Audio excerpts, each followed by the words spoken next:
Le fait de ne pas garder une distance de sécurité suffisante avec le véhicule qui vous précède vous met automatiquement en danger, même si vous respectez les limitations de vitesse. Vous l'aurez compris, on va vous inciter aujourd'hui à garder vos distances.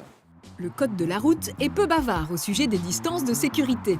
Pour les véhicules dans leur ensemble, il est seulement précisé que le conducteur doit, compte tenu de sa vitesse, maintenir avec le véhicule qui le précède une distance de sécurité suffisante. Pourtant, nous sommes tous régulièrement agacés par des conducteurs qui nous suivent de très près et probablement de trop près. Alors, comment savoir si l'on respecte une distance de sécurité suffisante ? Il est assez facile de calculer sa distance de sécurité.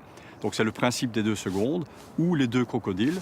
Donc le véhicule qui me précède va passer à côté d'un repère fixe, un pilier de pont, un panneau de circulation. Dès l'instant où il passe devant, je vais compter un crocodile, 2 crocodiles et j'arrive au repère. Donc là, j'ai minimum mes 2 secondes de réaction. Alors pourquoi 2 secondes ? Mais c'est assez simple, hein. Le temps moyen de réaction pour un conducteur surpris est de l'ordre d'1 seconde. Donc voilà, cette seconde va me permettre de réaliser, tiens, je dois freiner fort. Et la seconde de répit que je me suis créée me permet effectivement de ralentir suffisamment mon véhicule parce que les capacités de freinage de mon véhicule ne sont peut-être pas les mêmes que les capacités de freinage de la voiture qui me précède. Et ça me permet aussi de me laisser le temps de voir ce qui se passe derrière moi. Évidemment, cette notion de 2 secondes est à adopter quand les conditions d'adhérence, on va dire météorologiques, sont normales. Mais dès l'instant où la route s'avère plus glissante, il pleut à verse, il neige, on va augmenter facilement d'1 seconde encore ce fameux temps que je vais me laisser par rapport au véhicule qui me précède.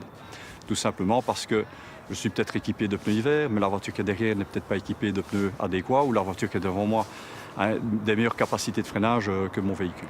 Et si c'est le véhicule qui nous suit qui est trop près ? La première chose à ne pas faire, c'est d'exciter la personne derrière, du style je vais donner un coup de frein, etc. Mais tout simplement de lever le pied de façon à créer une distance de sécurité encore plus importante devant moi, au cas où quelque chose devait se produire pour éviter de me faire prendre littéralement en sandwich. La règle d'or, c'est d'éviter d'être enfermé.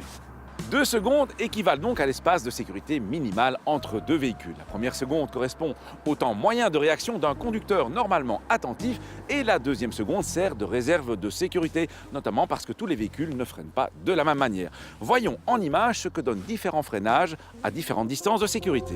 Prenons 2 véhicules lancés à environ 70 km/h et se suivant de manière décalée. Le second conducteur a pour mission de freiner avec force quand il voit que le premier entame un freinage d'urgence. Au premier passage, avec un espace d'au moins 2 secondes entre les véhicules, on voit que le freinage d'urgence ne pose aucun problème. Au passage suivant, l'espace n'est plus que d'1 seconde environ et on voit que c'est déjà nettement plus juste.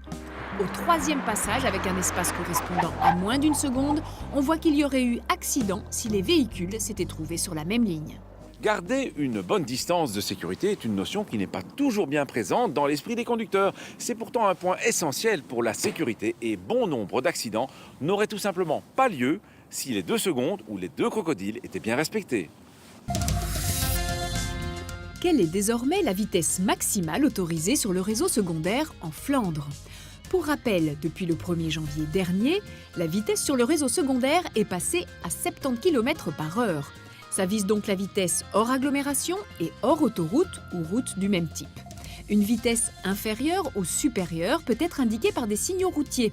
Ainsi, le 90 km/h est encore d'application sur un certain nombre de grandes routes, mais uniquement si des signaux routiers l'y autorisent.